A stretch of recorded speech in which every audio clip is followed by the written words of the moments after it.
माड़ावा के झपसी हो बाबा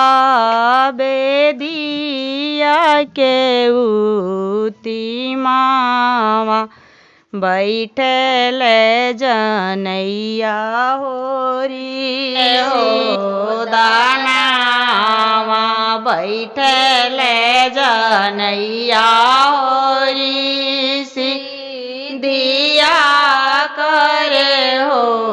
दानावा हे संगे लागल सुने ना होया पूछली कहो बतिया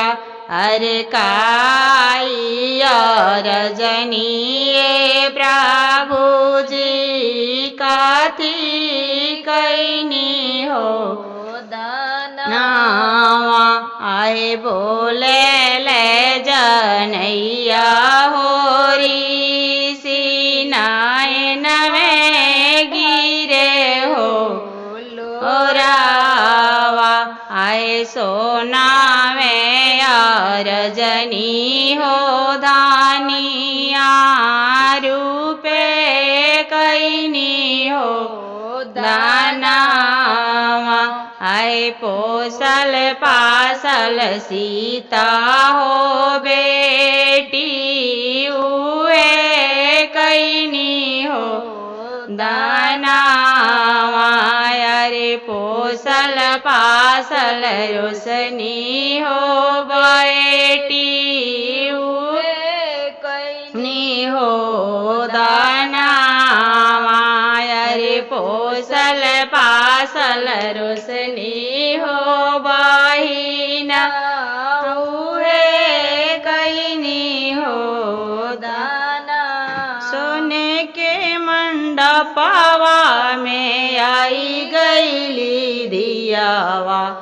आमा के जियरा उदास सोने के मंडपवा में आई गईली दियावा चाची के जियरा उदास सोने के मंडपवा में सोने के मंडपवा में आई गईली दियावा आमा के जियरा उदास सोने के मंडपवा में आई गईली दियावा चाची के जियरा उदास सोने के मंडपवा में आई गईली दियावा भाभी के जियरा उदास सोने के मंडपवा में आई गईली दियावा मौसी के जियरा उदास हथवा में हथवा धराई दियले पंडित होखे लागल विधि व्यवहार हथवा में हथवा धराई दियले बाबना होखे लागल विधि व्यवहार भैले धियावा बीरान भैली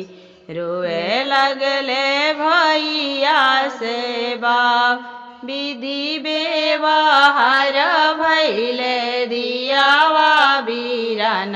भैली रोए लगले मऊसा से भाई वन में जे फूल लावे इलिया तो बनारी हाथवा पसारेली मालिनिया तयाजु फुलवा लोड़ब धीरे रहुए मालिन धीरे रहु अवरो सबुरे रहु अबही कोढ़ी फूल फूल जब फूल हुई हैं काचन तबहि रौरा लोढ़ब चौकाहि बैठेल सुमिता चौकाहि बैठेली रोशनिया बेटी चौकारी आइला चौकाहि बैठेली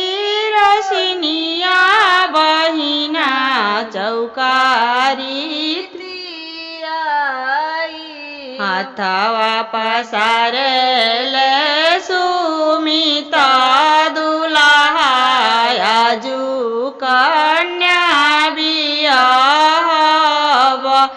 धीरे रहुए धीरे रहू अब रीता बाबाजी के धीरे रहुए दुल्हा धीरे रहू अब रोसा बुरे रहू जब पापा दी हैं कन्यादाना तबहि रौरा बियाहब जब भैया दी हैं कन्यादाना तबहि रौरा बियाहब जब भैया लौआ मिलाई हैं तबहि रौरा बियाह जब पापा पहुआ पखरी हैं तबहि रौरा बियाहब जब भैया पहुआ पखरी हैं तबहि रौरा